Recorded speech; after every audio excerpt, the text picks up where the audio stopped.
Hello friends, welcome to the Devgun classes, the educational and professional classes for all competitive exam and for the school students too. NCERT का reference है, सारे points यहाँ पे NCERT के included हैं, तो ये सभी के लिए इम्पॉर्टेंट है। गवर्नमेंट एग्ज़ाम की प्रिपरेशन करने वाले कैंडिडेट्स हों या स्कूल स्टूडेंट, सभी के लिए बहुत ज़्यादा बेनिफिशियल है। हम लोगों का क्लास 8 का जो है चैप्टर 1 स्टार्ट हो चुका है, जिसका नाम है क्रॉप प्रोडक्शन एंड मैनेजमेंट। आज हम उसका सेकंड पार्ट करने वाले हैं। पार्ट 1 कर चुके हैं। अगर आपने वो वीडियो नहीं देखी है, डिस्क्रिप्शन में उसका लिंक मिल जाएगा, वहाँ जाके देख सकते हैं। तो चलिए स्टार्ट कर लेते हैं। का है ठीक है, अब हम यहाँ से स्टार्ट करने वाले हैं। तो चलिए स्टार्ट कर। हम लोगों ने सॉइल प्रिपेयर कर लिया, हमने उसमें वाटरिंग कर दी, उसकी लेबलिंग कर दी। अब जो है हम उसमें बीज भी बो चुके हैं, यानी कि सीड की सोइंग कर चुके हैं। अब हम क्या करेंगे, उसमें एप्लीकेशन ऑफ मैन्योर और फर्टिलाइज़र करेंगे, यानी कि अब हम फर्टिलाइज़र और मैन्योर्स को मिट्टी में ऐड करेंगे। ठीक है, देखिए, it is very important to enrich the soil with nutrients to improve crop productivity. ठीक है, फर्टिलाइजर और मैन्योर की ज़रूरत क्यों होती है? Enrich the soil fertility nutrients to improve crop productivity, यानी कि मिट्टी को उपजाऊ बनाने के लिए मैन्योर फर्टिलाइजर की ज़रूरत पड़ती है, ताकि जो है क्रॉप्स की प्रोडक्टिविटी यानी कि फसलें अच्छी होगी।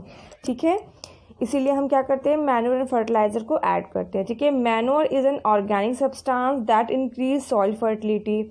मैन्योर जो है वो ऑर्गेनिक है, यानी कि ये जो है एनिमल और जो आपके प्लांट के वेस्ट से बनता है। ठीक है, it is prepared from decomposition of animal excreta and plant wastage. ठीक है, it consist of organic matter nutrients essential for the plant. तो इसीलिए ये, क्योंकि एनिमल और प्लांट से बनते हैं, तो ये क्या होता है, ऑर्गेनिक होता है, और सारे न्यूट्रिएंट्स इसके अंदर होते हैं जो कि हमें ज़रूरत होती है। ठीक है, it improves the soil structure by increasing its water holding capacity.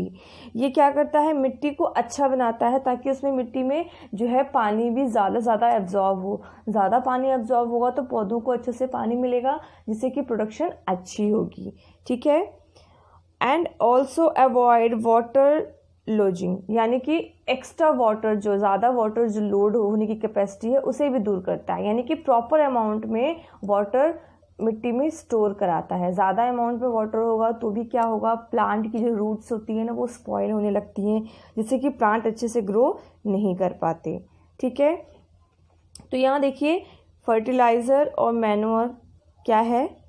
देखिए, ये फर्टिलाइज़र है और ये मैन्योर है। ठीक है, तो देखिए क्या है ये दोनों चीज़ें, हम पढ़ लेते हैं एक एक करके। A fertiliser is an inorganic salt. ये इनऑर्गेनिक होता है, मीन्स कि ये जो है आपके नेचुरल यानी कि प्लांट और एनिमल के वेस्ट से नहीं बनता, बल्कि ये जो है आपके केमिकल से बनाया जाता है, लैब्स में तैयार किया जाता है, इसमें बहुत सारे केमिकल्स होते हैं। ठीक है, और मैन्योर जो होता है वो डिकम्पोजिशन ऑफ कैटल डंग और ह्यूमन वेस्ट से बनता है। ठीक है, मैंने आपको बताया फर्टिलाइज़र जो है फैक्ट्रीज में प्रिपेयर होती है, और ये जो है फील्ड में प्रिपेयर होती है। ठीक है, fertiliser does not provide any humus to the soil, manure provide lots of humus to the soil, यानी कि जो फर्टिलाइज़र होते हैं मिट्टी को कोई भी नमी प्रोवाइड नहीं करते, बट जो मैन्योर है वो करते हैं। ठीक है, नमी अच्छी होगी, मिट्टी अच्छी होगी, तो प्लांट अच्छे से ग्रो करेंगे। ठीक है, और जो फर्टिलाइज़र होते हैं इसमें नाइट्रोजन, फॉस्फोरस, पोटाशियम बहुत ज़्यादा अमाउंट में होता है। ठीक है, manure is relatively rich in plant nutrients less, यानी कि इसमें क्या होता है, मैन्योर में जो है न्यूट्रिएंट्स कम होते हैं, बट फर्टिलाइज़र में बहुत ज़्यादा होते हैं। ठीक है, तो देखिए क्या चीज़ है कि मैन्योर जो है, क्योंकि वो ऑर्गेनिक है और इसमें बेशक न्यूट्रिएंट्स थोड़े कम हैं, तो लेकिन ये प्लांट्स के लिए बहुत अच्छा है, क्योंकि कोई भी केमिकल नहीं है, तो ये प्लांट्स को हार्म नहीं पहुंचाते, इसके लिए अच्छे होते हैं। बेशक न्यूट्रिएंट्स थोड़े कम हो, बट फर्टिलाइज़र में क्या है, रिस्पांस आपको बहुत जल्दी देंगे, क्योंकि इसमें केमिकल है और अच्छे से वर्क करेंगे, प्रोडक्टिविटी अच्छी देंगे। लेकिन क्या होता है, कुछ टाइम बाद जो है ये प्लांट के लिए जो है अच्छा नहीं होता। क्यों? क्योंकि मिट्टी को ख़राब कर देता है, बहुत ज़्यादा केमिकल के यूज़ होने की वजह से। ठीक है, देखिए यहाँ पे आपके सामने कुछ फर्टिलाइज़र्स हैं। देखिए, यूरिया है, अमोनियम सल्फेट है, सुपर फॉस्फेट है, पोटाश है, नाइट्रोजन है, ठीक है। तो ये सारे जो हैं फर्टिलाइज़र्स हैं जो लैब्स जो फैक्ट्रीज़ में तैयार किए जाते हैं, जो आपकी मिट्टी को बहुत ज़्यादा ही उपजाऊ बनाते हैं, लेकिन कुछ टाइम बाद मिट्टी के फर्टिलिटी को कम करते हैं। ठीक है। तो देखिए एडवांटेज क्या है मैन्योर का एज़ कम्पेयर टू फर्टिलाइज़र। ये क्या करता है, मिट्टी के टेक्सचर को अच्छा बनाता है, मिट्टी को उपजाऊ बनाता है। ठीक है। Restore soil with all nutrients, सारे न्यूट्रिएंट्स इसमें स्टोर कराता है। ठीक है। इंक्रीज वाटर रिटेनिंग कैपेसिटी, पानी को सोखने की क्षमता को बढ़ाता है। नॉन टॉक्सिक, क्योंकि केमिकल यूज़ नहीं होते इसलिए ये हार्मफुल नहीं होते हैं। इको फ्रेंडली है, यानी कि एनवायरनमेंट के लिए भी अच्छा है, क्योंकि अगर हम फर्टिलाइज़र यूज़ करते हैं तो उसमें केमिकल होता है, तो वो क्या करता है पौधों के अंदर भी जाता है, जिससे कि पौधे क्या होते हैं केमिकल से लोडेड हो जाते हैं, जो एनवायरनमेंट के लिए भी और उसको खाने वालों के लिए भी हार्मफुल होता है। बट मैन्योर के केस में ऐसा नहीं होता। रिसाइकल बायोलॉजिकल प्रोडक्ट, और ये जो जितने भी बायोलॉजिकल प्रोडक्ट हैं, जैसे कि प्लांट के वेस्ट है, प्लांट वेस्ट है, एनिमल वेस्ट है, उस सब से बनता है। तो ये क्या करता है, इन सब चीज़ों को रिसाइकल कर देता है, एनवायरनमेंट में इन सब चीज़ों को ख़त्म करता है और इनसे क्या बनाता है, मैन्योर तैयार करता है। ठीक है। देखिए इसके अलावा कुछ और चीज़ है जिससे हम मिट्टी में क्या कर सकते हैं, न्यूट्रिएंट्स को बढ़ा सकते हैं। तो वो है आपकी क्रॉपिंग का पैटर्न। क्या करिए, मिक्स क्रॉपिंग करिए। ठीक है। क्रॉप को रोटेशन करिए और इंटर क्रॉपिंग करिए। ये 3 मेथड का यूज़ करके भी हम मिट्टी को क्या बना सकते हैं, फर्टाइल बना सकते हैं, उपजाऊ। कैसे, देखिए मिक्स क्रॉपिंग में क्या होता है, हम एक साथ 2 या मोर जो क्रॉप्स है एक साथ मिट्टी में क्या करेंगे, उगाएंगे। इससे क्या होगा कि जो मिट्टी में है ना, ऐसा नहीं होगा कि एक ही प्लांट उगाने से क्या होगा कि एक ही तरीके के न्यूट्रिएंट्स जो हैं प्लांट लेते रहेंगे, और इससे क्या होगा कि मिट्टी में जो है किसी न्यूट्रिएंट की कमी हो जाएगी। इसलिए हमें क्या करना होगा, हमें मिक्स ग्रो करने होंगे, जिससे क्या हो कि मिट्टी की जो है न्यूट्रिएंट्स ख़त्म ना हो, बल्कि जो आपके ये कुछ प्लांट्स ऐसे हैं, जो पी प्लांट वगैरह हैं, ये ऐसे प्लांट हैं जो मिट्टी को क्या करते हैं, उसमें नाइट्रोजन को एब्जॉर्व कराते हैं। तो हमें ऐसे प्लांट्स को मिक्स कराना चाहिए नॉर्मली कि हमारे जो सॉइल की न्यूट्रिएंट्स हैं वो भी बने रहें। ठीक है। क्रॉप रोटेशन, हमें क्या करना चाहिए, एक सीज़न में एक प्लांट ग्रो करें, दूसरे में दूसरा, तीसरे में तीसरा। इससे क्या होगा कि यहाँ पे जो प्लांट ने न्यूट्रिएंट लिए हैं, अब इस प्लांट को लगाने से क्या होगे, ये न्यूट्रिएंट जो है एनवायरनमेंट से वापस मिट्टी में एब्जॉर्ब करा देगा। तो क्या होगा, मिट्टी में फिर से न्यूट्रिएंट्स आ जाएंगे, फिर हम अलग टाइप के प्लांट को ग्रो कर सकते हैं। यानी कि एक के बाद एक प्लांट को बदल के ग्रो करिए, क्योंकि कुछ प्लांट्स के अंदर ऐसी कैपेसिटी होती है जो एनवायरनमेंट से नाइट्रोजन को मिट्टी में एब्जॉर्ब कराता है और मिट्टी को फर्टाइल बनाता है। ठीक है। इंटरक्रॉपिंग क्या है, practice of growing 2 or more simultaneously in the same field row with definite row pattern such. इसमें क्या होता है कि एक लाइन आपकी मान लो सोयाबीन की ग्रो कर देंगे, और एक लाइन आपके क्या कहते हैं पी की कर देंगे, तीसरी लाइन में आपके मूंग की बीन्स कर देंगे। इससे क्या होगा, अलग अलग टाइप की करेंगे। तो देखिए प्लांट्स भी हमें अलग अलग टाइप्स के मिल गए, लेकिन उसके साथ और क्या हुआ कि जो मिट्टी की फर्टिलिटी भी बढ़ गई, क्योंकि इन प्लांट्स ने एनवायरनमेंट के नाइट्रोजन को फिक्स करा के मिट्टी में ऑब्जर्व करा दिया। ठीक है। तो ये भी कुछ ऐसे मेथड हैं जिससे हम क्या कर सकते हैं, मिट्टी की उपजाऊ शक्ति को बढ़ा सकते हैं, फर्टिलिटी को बढ़ा सकते हैं। ठीक है। अब आ जाइए, हमने फर्टिलाइज़र और मैन्योर डाल दिया, मिट्टी को हमने क्या बना दिया, फर्टाइल बना दिया। अब हमने जो बीज बोया है उसको किसकी ज़रूरत है, पानी की, यानी कि इरिगेशन की, सिंचाई की। ठीक है। Irrigation is the artificial application of water to soil and ensure growth of agriculture. ये आर्टिफिशियल एप्लीकेशन है किसका, पानी का। पानी में, मिट्टी में जब हम पानी देते हैं उसका एक नकली तरीका है। नकली क्यों कहा है, तो ये देखिए जो असली तरीका होता है पानी देने का पौधों को, वो क्या है, हम सब जानते हैं, रेन यानी कि बारिश। बट बारिश तो ऑल द टाइम प्रेजेंट नहीं होती है, स्पेशली इंडिया में तो बहुत ज़्यादा ही प्रॉब्लम है। तो इसीलिए जो है हम फॉल्स यानी कि आर्टिफिशियल मेथड्स का यूज़ करते हैं, जिसको हम इरिगेशन कहते हैं। ठीक है। Water is very important for the growth of plant. It help in germination of seed, absorb or dissolve nutrients, photosynthesis and temperature regulation। पानी जो है बहुत ज़्यादा ज़रूरी है प्लांट्स के लिए, क्योंकि इसी से ही बीज क्या है, पौधे में बदलते हैं, और जो भी न्यूट्रिएंट्स मिट्टी के अंदर होते हैं वो पानी में घुल के ही पौधों की जड़ों से स्टीम से लेकर लीफ तक पहुंचते हैं, जिससे कि पौधे फोटोसिंथेसिस कर पाते हैं और अपने बॉडी को भी क्या करते हैं, सही टेम्परेचर को बनाए रखते हैं। ठीक है, irrigation is very much needed in India. India में बहुत ज़रूरत है due to irregular distribution of rainfall, क्योंकि यहाँ पे बारिश का कोई भी ठिकाना नहीं होता है। ठीक है, इसीलिए हमें बहुत ज़्यादा ज़रूरत होती है इरिगेशन की। अब देखिए कौन कौन से मेथड से हम इरिगेशन कर सकते हैं। वेल है, ट्यूबवेल है, पॉन्ड्स हैं, लेक्स हैं, रिवर है, डैम्स हैं, इन सब का यूज़ करके हम क्या करते हैं, इरिगेशन करते हैं। ठीक है, अब इरिगेशन के कौन कौन से मेथड्स हैं, तो देखिए सबसे पहले पुराने मेथड, जिसमें आपका पहला है ढेकली, दूसरा है चेन पंप, तीसरा है मोट, चौथा है राहत। तो ये वो मेथड्स हैं जिसमें लेबर यूज़ होता है, जिसमें आप क्या करते हैं, एक तरीके से मैनुअल का मिक्सचर होता है जिसमें आप पानी देते हो खेतों को। देखिए ढेकली में क्या हुआ, कुएं से पानी निकल रहा है, लेकिन यहाँ पे एक पत्थर लगा के क्या कर दिया है,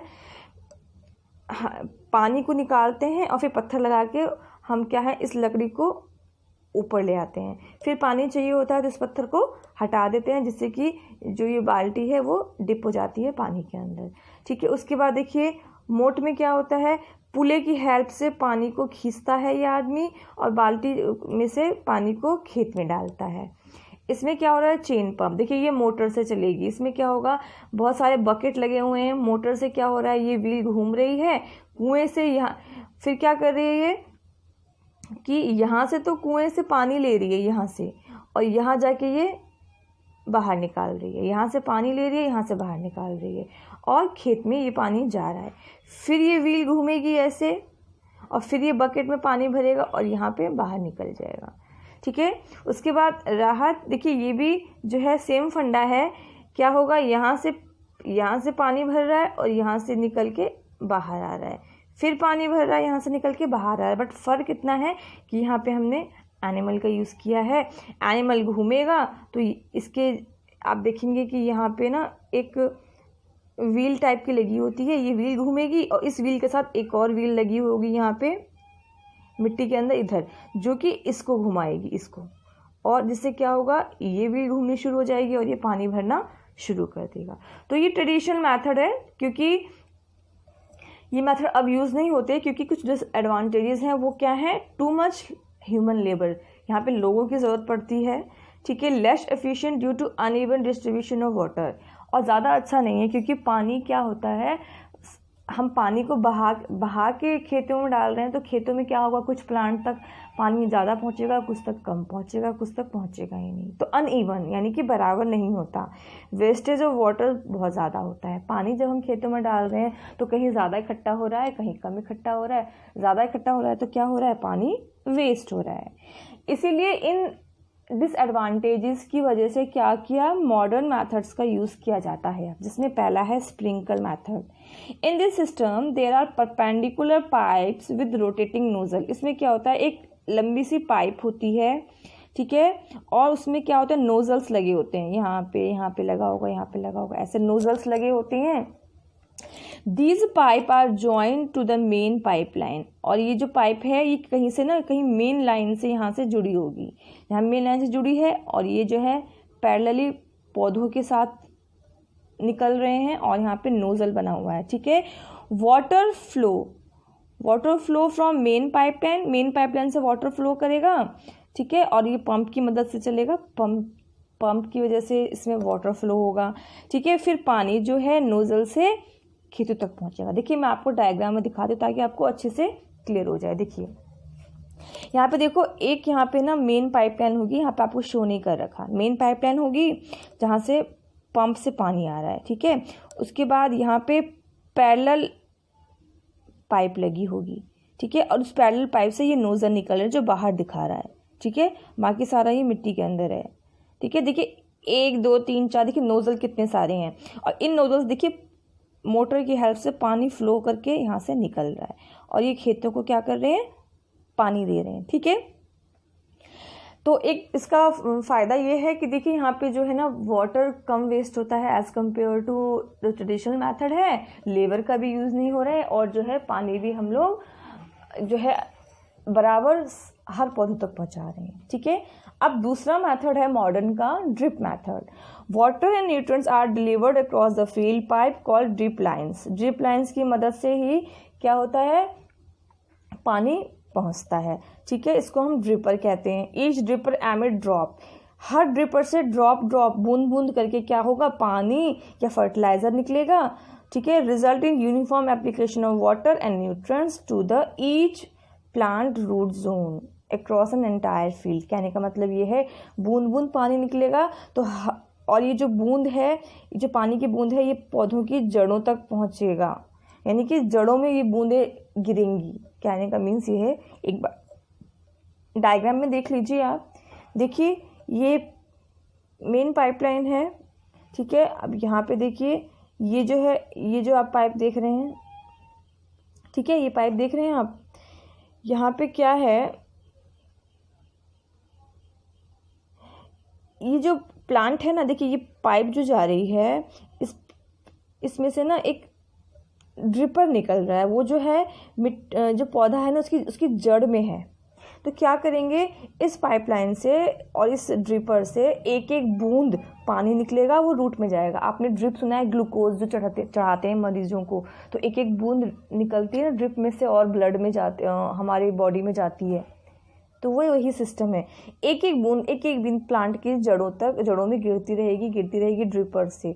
ठीक है, तो इसका बेनिफिट क्या है कि यहाँ पे अगर हमारे पास पानी कम भी है ना, तो भी हम क्या कहते हैं, सब पौधों को पानी दे सकते हैं, क्योंकि बूंद बूंद पानी जा रहा है। तो इससे क्या होगा कि बूंद जड़ों में ही जाएगी, पानी वेस्ट नहीं होगा। तो ये बहुत ही अच्छा मेथड माना जाता है आज की टाइम में। हर पौधों को बराबर पानी मिलेगा, जड़ों में बूंद बूंद जाएगा, तो पानी भी वेस्ट नहीं होगा। उसके अलावा लेबर का यूज़ तो हो ही नहीं रहा है, तो सब तरीके से बेस्ट मेथड है। ठीक है, अब देखिए क्या क्या चीज़ें होती हैं। देखो, जो इरिगेशन होता है, हम उसको अगर ओवर कर दें, यानी कि ज़्यादा इरिगेशन कर दें, तो वो हार्मफुल हो सकता है। कैसे हो सकता है, देखिए, seed do not germinate properly as they do not get sufficient air. अगर वाटर ज़्यादा हो जाता है मिट्टी में, तो मिट्टी चिपचिपी हो जाती है, जिससे कि उसका जो स्पेस बंद हो जाता है, उसमें हवा जाने की जगह नहीं बचती है, जिससे क्या होता है, पौधों को हवा नहीं मिलती, बीजों को, तो बीज जो है क्या होते हैं, पौधों में नहीं बदल पाते। ठीक है, उसके अलावा जो है मिट्टी अगर ज़्यादा गीली हो जाती है, तो क्या होता है, root does not grow properly due to lack of proper soil aeration, यानी कि पानी जो मिट्टी है उसमें हवा अच्छे से ना जाने की वजह से रूट भी डेवलप नहीं होते हैं। ठीक है, water evaporate more which lead to accumulate of salt which is in turn damage the soil fertility. बहुत ज़्यादा पानी बाहर निकलता है प्लांट से, मिट्टी से, क्योंकि एक्स्ट्रा हो जाता है, तो उससे क्या होता है, मिट्टी की उपजाऊ शक्ति भी खत्म होती है, क्योंकि उसके जो न्यूट्रिएंट्स होते हैं वो वॉश हो जाते हैं, फ्लो हो जाते हैं। ठीक है, root do not go deep in soil and hence plant are not able to get nutrients from the soil. क्योंकि जो स्पेस बंद हो जाता है मिट्टी में, इससे क्या होता है, प्लांट की जड़ें भी मिट्टी में गहराई तक नहीं जा पाती, और मिट्टी में गहराई तक प्लांट की जड़ें नहीं जाएंगी तो न्यूट्रिएंट्स वो लोग कैसे लेंगे। ठीक है, तो क्या होगा, root are unable to anchor the plant properly and also easily get damage by strong wind. और इससे ये भी चीज़ होगी कि प्लांट की जड़ें मिट्टी में अच्छे से नहीं जाएगी, तो अच्छे से एंकर नहीं कर पाएगी। एंकर का मीन्स होता है मिट्टी में अच्छे से पकड़ नहीं बना पाएगी। इससे क्या होगा, तेज आंधी तूफान में पौधों के गिरने का डर होता है। तो हमें ये कुछ चीज़ें हैं जिसका ध्यान रखना चाहिए इरिगेशन करते वक्त। ठीक है, अब देखिए, प्रोटेक्शन करना है हमें वीड से। हमें जब हमारे प्लांट ग्रो कर गए इरिगेशन के बाद, तो उसके साथ कुछ unwanted weeds are unwanted plants in the cultivated field, यानी कि हमारी फसलों के साथ कुछ अनचाहे प्लांट्स भी उग जाते हैं। ठीक है, दे compete for nutrient, space, water, light, therefore adversely effect crop growth.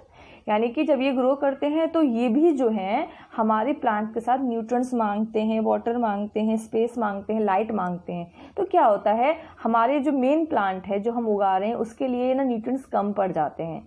ठीक है, इसीलिए हमें क्या करना चाहिए, वीडिसाइड्स जो इन वीड्स को, यानी कि वीड्स क्या होते हैं, जो प्लांट्स हमें नहीं चाहिए, अनचाहे प्लांट्स, उनको ख़त्म करना चाहिए, तो वो वीडिसाइड होता है। तो उसके लिए हम क्या करते हैं, कुछ केमिकल वगैरह होता है उसको हम स्प्रे करते हैं, ठीक है। Weed can be control by applying weedicide, these are chemical which kill weeds without damaging the crops. ये केमिकल होते हैं जो हमारी क्रॉप्स को नुकसान नहीं पहुंचाते लेकिन वीड्स को ख़त्म कर देते हैं, ठीक है। These chemicals are diluted with water, पानी में डिल्यूट हो जाते हैं यानी कि घुल जाते हैं, and then spread with the sprayer to the field, और फिर हम इसको स्प्रे करके पूरे खेत में फैला देते हैं, जैसे कि मैंने अभी आपको दिखाया कि ये फार्मर कर रहा है, ठीक है। इसलिए therefore farmer should cover their mouth nose while applying weedicide, क्योंकि इसमें केमिकल होता है इसीलिए फार्मर को अपने माउथ को अच्छे से कवर करना चाहिए। अब देखिए, अब हमारी फसल तैयार हो गई है, अब हम क्या करेंगे, उसकी हार्वेस्टिंग करेंगे। हार्वेस्टिंग का मतलब होता है कटाई, ठीक है। Harvesting is cutting of crops after it is mature, जब वो तैयार हो गई तो हम उसको कट करेंगे, ठीक है। Season of harvesting bring a lot of happiness at this time when the hard work of farmer bring result. कहने का मीन्स ये है, ये बहुत ही खुशी का टाइम होता है फार्मर्स के लिए, क्योंकि अब जो उनकी मेहनत है क्या हो गई है, वो रंग लाई है, ठीक है। हार्वेस्टिंग जो है हम मैनुअली भी कर सकते हैं, सिक्कल का यूज़ करके, देखिए सिक्कल है, इससे जो है हम मैनुअली भी कट कर सकते हैं, या हम मशीन यानी कि हार्वेस्टर मशीन का यूज़ कर सकते हैं, ठीक है। इस मशीन को हार्वेस्टर बोलते हैं। देखिए ये लेडीज़ जो है मैनुअली कर रही है सिक्कल का यूज़ करके क्रॉप कटिंग। ये देखिए हार्वेस्टर है, यहाँ पे ब्लेड लगी है, ये क्या होगा, फसलों को काटता जाएगा। तो इसका बेनिफिट ये है कि ये फास्ट काम करता है, लेबर भी कम यूज़ होता है, ठीक है। अब हमने हार्वेस्टिंग कर ली है, ठीक है। Harvesting is not only cutting crop but also involve separation of grain seed from chaff.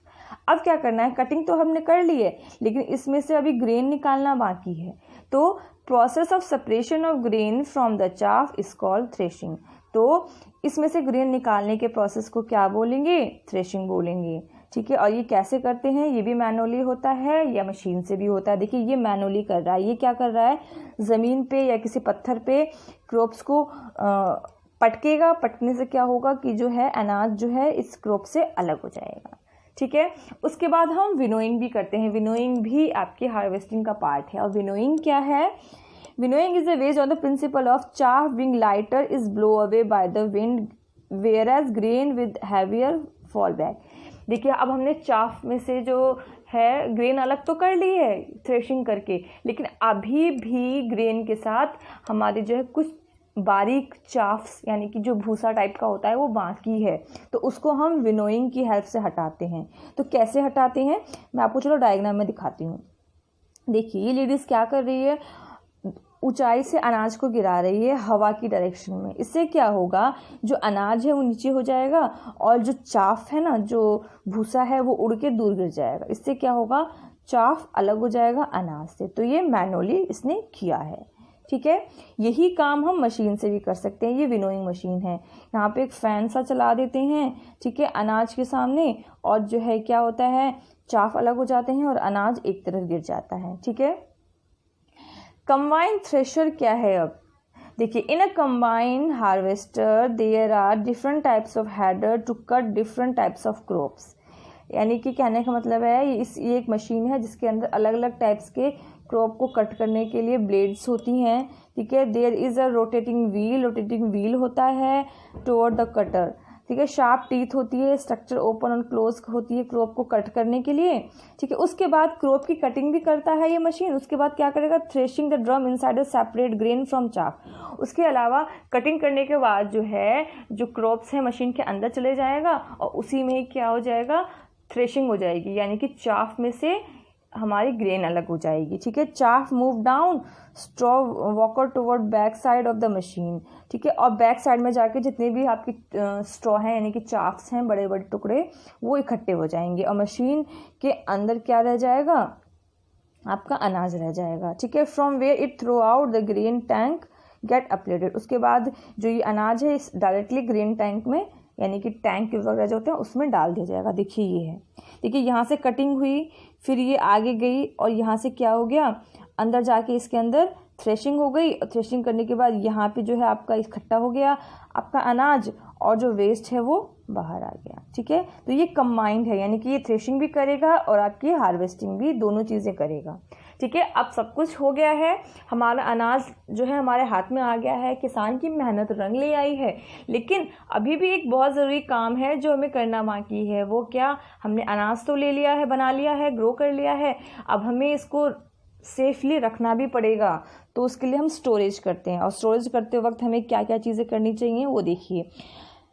Protecting from paste, bacteria and fungi, हमें इसको कीटाणुओं से, बैक्टीरिया से, फंगी से क्या करना है? बचाना है। तो क्या करेंगे? Grain are dried in the sun to reduce their moisture, moisture को ख़त्म करने के लिए उसको हमें धूप में सुखाना चाहिए, क्योंकि मॉइस्चर होता है तो उसमें बैक्टीरियाज और फंगस ग्रो करते हैं, इसलिए हमें ड्राई करना चाहिए। Small scale grain are stored in jute bag और मेटालिक बीन्स, अगर हम छोटे लेवल पे खेती कर रहे हैं तो हमारे जो ग्रेन्स हैं हमें उसको जूट बैग्स में और मेटल के जो वो होते हैं टैंक टाइप का होता है उसमें स्टोर करना चाहिए। ठीक है, अगर हम लार्ज पे कर रहे हैं तो keep in silos and granaries, तो हमें ग्रेनरीज और बड़े बड़े जो है ना गोडाउन्स वगैरह में इसे स्टोर करना चाहिए। ठीक है, ड्राइड नीम की लीव्स होती हैं उसे भी हमें इसमें मिलाना चाहिए, ये हम घरों में करते हैं। आप लोगों ने अपने मदर्स को देखा होगा कि अनाज वगैरह को जब स्टोर करते हैं टैंक में तो उसमें क्या करते हैं? नीम वगैरह मिक्स कर देते हैं। ठीक है, in big godown chemical treatment are done, और जो बड़े बड़े गोडाउन है जहाँ पे लार्ज अमाउंट में अनाज स्टोर होता है ताकि लार्ज पॉपुलेशन को खाना मिल सके, तो वहाँ केमिकल का यूज़ होता है। देखिए ग्रीनरी, देखो कितने अमाउंट में यहाँ पे स्टोरेज है, तो ये केमिकल मेथड से क्या करते हैं? स्टोरेज करते हैं ताकि जो है पेस्ट वगैरह, इंसेक्ट वगैरह से बचाया जा सके। ठीक है, तो यहाँ तक हमारा कंप्लीट होता है। उसके अलावा मैंने बताया जो एग्रीकल्चर प्रैक्टिस है उसमें एक और वर्ड होता है, वो होता है एनिमल का रियरिंग, तो उसे हम क्या बोलते हैं? Animal husbandry. When animals are reared at the large scale to obtain food, जब हम लार्ज स्केल पे एनिमल को पालते हैं खाने के लिए तो उसे हम एनिमल हस्बेंड्री बोलते हैं। Animal husbandry include take cares of animal, breeding them, domesticating them for different purpose such as meat, wool, egg, honey etc. और एनिमल हस्बेंड्री में क्या क्या चीज़ें आती हैं? एनिमल की देखभाल करना, उनकी सुरक्षा करना, उनको फूड प्रोवाइड करना, साथ में उनको अपने घरेलू कामों में के लिए इस्तेमाल करना, उसके अलावा फूड जैसे कि मीट, वूल, मिल्क, एग वगैरह लेना उनसे। तो ये सब आता है आपका एनिमल हस्बेंड्री में। तो एनिमल हस्बेंड्री में क्या क्या चीज़ें होती हैं? देखिए बी कीपिंग यानी एपीकल्चर, यानी कि यहाँ पे मधुमक्खियों को पालते हैं। कैटल फार्मिंग, बुलॉक आपका जो है काव, बफेलो को पाले जाते हैं। डेयरी फार्मिंग, आप जानते ही हैं गाय भैंसों से जो आप दूध लेते हैं, दूध के प्रोडक्ट होते हैं। फिश फार्मिंग, एक्वाकल्चर, मछली पालन, मछलियों का भी बहुत ज़्यादा सप्लाई होता है फूड के लिए। पोल्ट्री यानी कि यहाँ पे हम हैंड्स वगैरह को पालते हैं एग्स के लिए। शीप फार्मिंग भी आप जानते हैं, शीपों को हम पालते हैं किसके लिए? ताकि उनसे हम ऊन वगैरह ले सकें और हम अपने क्लॉथ्स वगैरह बना सकें। ठीक है, तो आपको समझ में आ गया होगा, यहाँ तक हमारा पूरा एग्रीकल्चर प्रैक्टिस ख़त्म होता है। ठीक है, तो यहाँ पे देखिए एनिमल फार्मिंग है, सारा डायग्राम है। पोल्ट्री है, ये आपका डेयरी है, ये आपका जो है गॉट और शिप का फार्मिंग है। ठीक है, यहाँ पे चिकन का हम वो कर रहे हैं, पोल्ट्री फार्मिंग हो गया, फिश फार्मिंग हो गया। ठीक है, चलिए आपको समझ में आ गया होगा यहाँ तक। ठीक है, तो आज के लिए इतना ही। आज का हमारा जो चैप्टर है यहाँ पे ख़त्म होता है। ठीक है, thanks for watching. I hope कि आपको मेरी वीडियो पसंद आई हो तो वीडियो को लाइक कीजिएगा, चैनल को सब्सक्राइब कीजिएगा और चैनल को और लोगों तक शेयर करना मत भूलिएगा ताकि और लोग भी इस सीरीज़ का फ़ायदा उठा सके। Thank you so much, keep smiling.